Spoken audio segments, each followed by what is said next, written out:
we received your letter. Thank you for that. It's good. Want me to get my Bible out? No need to. We commend you for wanting to be back in the congregation, and that's where we want you to be, and that's where Jehovah wants you to be. So well done for that. When we spoke to you last time, we commended you. Do you remember why? Kind of. I think that you said to me that I was doing everything you wanted me to do. Do you remember the previous time we met with you? No. We've had a few meetings. I can't remember the them time all. Before, we were very concerned because we heard a lot of reports about you that were not good, and we were very worried about. Last time we met with you, we felt you were improving. That you heard no reports? That's right. Okay. Unfortunately, we're sad to say, we feel there's been a slip backwards, and we're starting to just hear one or two things that you've done or said, and we're worried about that. So, do you feel you've heard reports that I've been doing things that are unscriptural? Yeah. Oh, right. Yeah. Okay. So we're a bit disturbed by that. So are you going to discuss those reports with me, or have you got evidence? Well, just as an example, speaking to members of the congregation. Oh, right. People have... What? You've been speaking to members of the congregation? No, we've had reports that you've spoken to people, members of the congregation. Oh, no, I haven't spoken to anybody. Okay, well... Oh, Gary Horton phoned me. Okay. We've had reports Is Gary Horton allowed to phone me now? Well, we'll ask you what we're concerned about. You spoke to people in McDonald's, and you said it was okay for you to speak to them. So we're very worried about that. Who did I speak to in McDonald's? Jessica Church. No. Laura Church. No, I haven't spoken to them, no. Okay, well, we've heard otherwise, so are you saying the two girls are telling lies? Well, no, that's putting words into my mouth, Mike. Right. What I'm actually saying is I'm denying those reports. Right. So I've not heard what Jessica Church has said to anybody, and I've not heard what Laura Church has said to anybody. So I can't say that anybody is lying, because that would be completely unscriptural for me to say. So has there been a misunderstanding with that situation? Quite possibly, because I haven't spoken to anybody. So you absolutely deny that? Absolutely, yes. Yes, of course I do. We'll look into that further. There's just one or two other things we're concerned about as well. Yeah, one thing that really concerned us is your ongoing situation with Lee. My ongoing situation with Lee? Yeah. Yes. Right. Okay, so what have you heard about I was told the other week. By whom? Doesn't matter by who. It doesn't matter. No. Oh, right. Doesn't it matter who told you? Okay. No. That you had the police call at his flat. No, that I deny that. I didn't phone the police to call to his flat. You followed them into the flat apparently. I didn't. Flat. Right, with no. The police, you followed them into the flat with the police, is that right? No. No. So that's not once right. again, but we're conflicting reports. So You're denying reports that we're hearing. Yeah, who told you that? Well, it doesn't matter who told me. Oh, right, okay. That's the report I'm getting. No, that's not what happened at all. Ethan texted me and he said to me, "Mom, I'm scared of my dad." And then, after he texted me... Why would he tell you? Why would my son tell me he's scared of his dad? Why wouldn't he tell the people who were looking after him? Because he's been sitting on your care, hasn't he? For the social services. Well, this is all based on misunderstandings and false reports. So you're saying to me that it's not important who's giving you the report. Obviously, it's extremely important, because we need to get all the facts straight. And at the moment, everybody hasn't got all the facts. So the situation is that Ethan, my son, is upset about who he's living with, because he's disclosing domestic violence.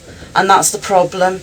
Just like what happened previously, he's continuing with his domestic violence. So, and that's a fact, and it needs to be investigated properly. What do you think the social services would be onto that, or the people who are there to look after that? What do you mean, the people who were there, who were looking after Ethan? Social services. No, they're not. You've got another organisation, haven't you? Yeah. So to be quite honest, Ernie, none of this is really any of your business. Really, quite frankly, Oh, it is. it's none of your business. Yeah, it is. And right, he has told the social worker that he doesn't want to live with his dad because his dad is violent towards him, and he's reported that. So obviously we're living in Satan's world and Satan's system of things. So it's not working the way God's arrangement would hope it to, and this is why there's God permits suffering. And the social worker hasn't got all the facts straight, because the social worker, the family division, are supposed to interview him, and they did not follow through with that procedure. And I did not phone the police. It was somebody else who phoned the police, which really, and they're not even Jehovah's Witnesses. So they got nothing to do with the Watchtower Bible Tract Society or anything like that. It's somebody who's very interested in my son and his suffering. Wouldn't be a toss about it. No, No. it's not either. So all these reports that you're hearing... Can I put another situation to you? Yeah. Ernie's just mentioned Chloe. Yeah. Chloe, what's going on with Chloe now? Has she stayed in yours recently? Well, that's something that you obviously have to ask Chloe. Well, I'm but- asking you because it's your house. Right, well, she had some necessary business that she had to deal with to come and stay with me, to do with finances and the mortgage. Right, can I ask a question? Was she with anyone? That's something that you need to ask Well, I'm Chloe. asking you because it's your house. No, So you're saying no? no. So she wasn't alone with a worldly male in the house, your house? No, she wasn't alone with a whirly male. Okay. No. So, do you see, the reason we're going to end this now is you're denying any of these things what we're hearing about. Last time we commended you because we didn't hear anything. Now, it's becoming, there's lots of misunderstandings again now, and we're hearing a So, few yeah, of these things. There is quite a lot of gossip that's been But going Sam, on. you said that the first time, and you said it was the CO. You said you denied all that. And we had reports from the circuit overseer. So now you're telling us these are all misunderstandings again. It worries us. We want a good period to go by where we don't hear anything and we don't have to investigate these things and ask you, well, what about this? We want things to go quiet again and you to come to the meetings, be prepared, and not to be hearing any of these things. That Okay, so basically, you've heard reports that I've been having conversations with people in the congregation. You've heard reports that Chloe's visiting me with a whirly boyfriend, and you've heard reports that something's going on with Lee and the police. So really, what you're saying to me, because of these things, Jehovah isn't happy with all these reports that are going on. And do you know what? To be honest, brothers, I can understand your perspective as a judicial committee, why you feel that way. And to be honest, the way that I view the reinstatement process and the efforts that I've been putting in, I've been coming to all the meetings, I've been doing personal study, I've been doing additional study projects as well to try and keep myself spiritually strong. And I've got to the point now, after more than a year has passed, 16 months, and 5 letters to get reinstatement stated, I've got to the point now where I'm starting to feel somewhat discouraged with the whole reinstatement process.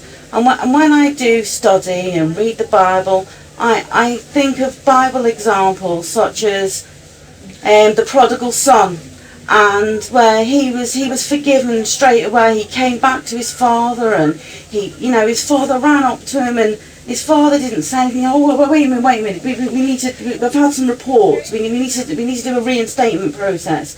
This isn't the example that's in the Bible. So when I read these examples, and the example of Peter, and he denied Jesus 3 times. Jesus knew he was going to do it, but Jesus just forgave him straight away.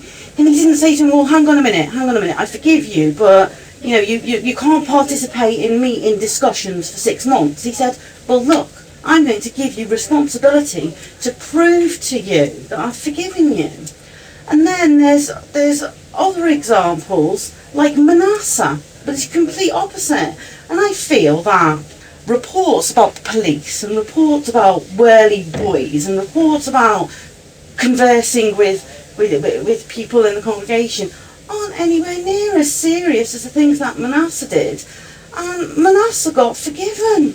And, I'm starting to beginning to feel that, perhaps Jehovah doesn't really want me in his organisation. If he wanted Manasseh, he doesn't want me. I must be some awful, nasty piece of work. And I just feel right now that I don't even know if I'm up to continuing. I'm putting in a 6th letter because I don't feel that really Jehovah is treating me the same way as these cited Bible examples. And I feel that also I've done my best for him so much.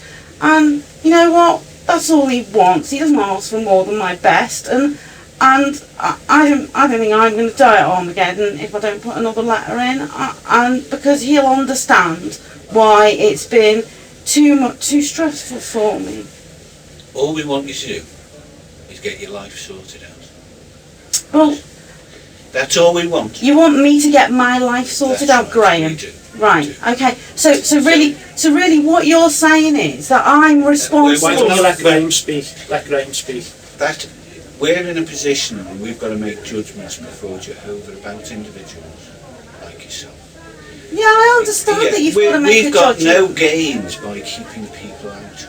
I know you don't, Graham. So, I know. We can't let people in because they feel they're ready to come in. We've got to do things right before Jehovah. You've got to do it Jehovah's way. Yeah, that's right. Yeah, So and to the more there I isn't read a great about deal of debate. Now, we're not debating anything now. We're just telling you. Oh no! I understand why the 3 of you have come to the decision that you've come to. However, what I'm trying to say is that it's not really in line with what I'm reading about how Jesus did things and how Jehovah did things from the Bible. So it's more about not how the way that you brothers are treating me, it's more about the actual reinstatement process and how the reinstatement process is making me feel. And obviously you've got your guidelines and rules by the society in your pay attention to God's flock, which obviously only elders can read, but you've got that guidance from the governing body, which obviously to me feels at the moment it's different from what I'm reading in the Bible. So because there is no reinstatement process, but I completely understand the fact that you are following those guidelines in that book, and that's fine. I'm not trying to give you brothers any kind of ultimatum or trying to change your mind. You can't give us an ultimatum. No, I wouldn't do that. I'm just saying that I don't feel at the moment that I want to continue with this reinstatement process. But we know you can do it. We know you love Jehovah.